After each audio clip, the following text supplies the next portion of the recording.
甜瓜说出真心话，为何在尼克这么痛恨 Phil Jackson？ 还有 Shaq 竟然因为这件小事记恨 George Karl 一辈子。 Can I ask you guys a question about the coaches thing? Yes. Because on both podcasts, you guys have aired out how you felt about, obviously, Pat Riley, George Karl.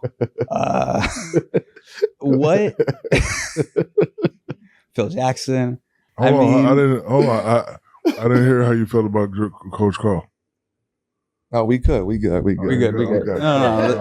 So I'm the peace guard. Making a man. No, but actually, he over there, I'm over the here. real question is when do you know it's time to, all right, let me close this chapter, or let me tell my story about this, versus just like, I'm not even going to talk about it. Timing. This timing is everything. When you have stories, then you have truth. You ain't in no rush to get to the truth. He had stories. I have the truth. I've never spoken on it. I've never said anything to nobody. I took the shots. Whatever came with it. I hated your coach. Who? He George talking Karl. about Phil.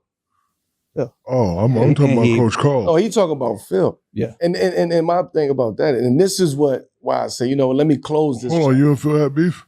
I never knew that. Phil got beef. I ain't got no beef. Yeah. He's actually. I like Phil. I hated Coach Karl. I mean this to your credit. You have always seeked to find common ground. Thank you. And so I used to reach out to people, like, how you deal with this? Phil was different. Well, I wanted to ask you philosophically how you feel about this, because as a fan, I would see what's happening with you guys. Then he would drop a book telling a story about you. Let me get a difference. I would have a different perspective, right? If I was sitting in his seat, right? In the seat of Phil was my coach. He coached me, right? So if you want me to do something, you can coach me through it. You can bring it to my attention. You can break it down because you are coaching the game. So I respect you as the coach of the game. You the president of the team. Talking about the team. Right. And if you talking about the team and the team is not good, then who does the bullets go to? The guy who wears the white hat on the team. Right. Because it's an easier scapegoat to point me out than it is to just say and man up and say, you know what? My tenure here wasn't great at all. I had a up tenure. I should have came down there and coached. That was my only thing. So to close the, I brought it back full circle. Like, look, I had 2 conversations with you ever in 5 years. Yeah, it's a very strange power dynamic. How did you navigate? It's weird. It's a very weird. strange thing to navigate. Yeah. If you was my coach, if you came down, I think I said this back then. I said, listen, I would want nothing more than Phil Jackson to come out the front office. And he should coach this team. He should coach this team. You can't give Derek Fisher and throw him under the bus like that. You can't do that. And D. Fisher's my guy. Now he's my colleague, you know what I mean, right now. But you can't do that at that point in time. And I didn't look at it from that perspective. Very interesting and great take. When I first met Phil, and he coached me, so I didn't think of it like you said. So that was a great point right there. Because of his resume, I just shut up. Because of his resume. So. But then you pick up like a book at Hudson Newsstand and be like, why is he saying this about me? But how crazy that is to be at an airport and be like, damn, I didn't know you felt that way about me. My thing was, Carmelo knows the pressure of being great, but then people throw in your face, you haven't won. Yeah. So out of all the superstars, I probably have the most sweeps out of all superstars. Right? I've been swept 5 times. So the pressure was adding up. So now when I said Phil's coming, I was like, I'm gonna just shut up and listen, because what I'm doing and all these other guys ain't working. But from day one, I know he was a psychological guy, because he used to do the same dumb my father made me do. So first time I get to his house, he opens the door. He said, hey, I need you to move that log to that island. And he shuts the door.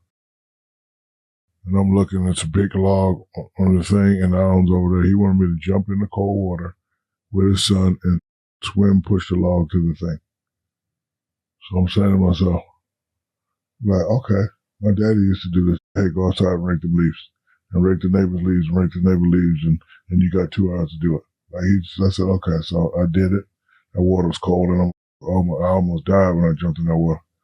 I had to take my clothes off. It was just my drawers and the tank top and freeze. But I did it, and then we came in and we had a talk. He said, okay, you passed the first test. And he told me straight up, he said, if you would have gave me about moving that log, I wouldn't have coached you. But I'm hearing a lot of things about you and Kobe, but you the guy.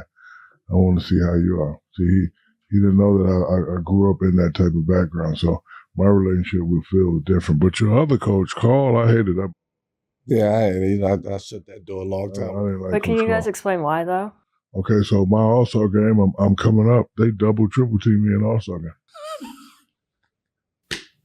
Because it was competitive back then. No, man. It was a different All-Star game back then. You don't double team people in the All-Star game. It's a different All-Star game. Man, it's so fascinating what triggers you. Bro, it's so interesting. Like, it's a very interesting. Get out my space. Yeah. No, because. So interesting.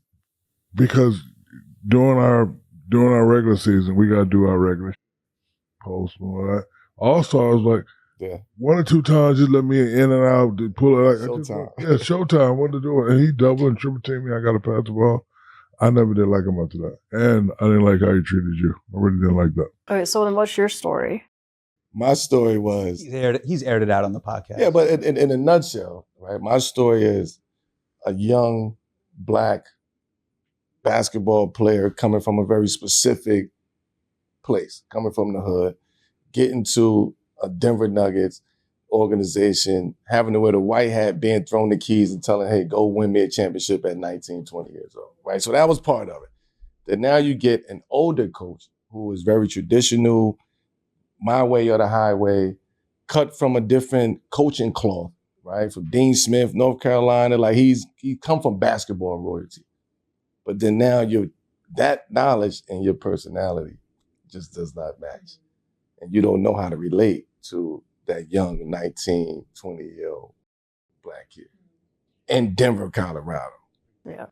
Location matters for sure. I hope that, in a nutshell. Yeah. Without airing them out. Right. Big podcast that teamed up with DraftKings Pick 6 where we do it big. Big matchups this week, big conversations everywhere, and DraftKings Pick 6 lets you ride the upside on all of it. This is the best time of the year, and we have lots of good football. We are staying busy this season and hitting more, and more. More touchdowns, more passing yards, more receiving yards. New DraftKings customers play $5 and get $50 in Pick 6 credits. Simple, easy, and big pot approved. So get in on the action and sign up using my promo code BIGPOD. One more time, new DraftKings customers play $5 and get $50 in Pick 6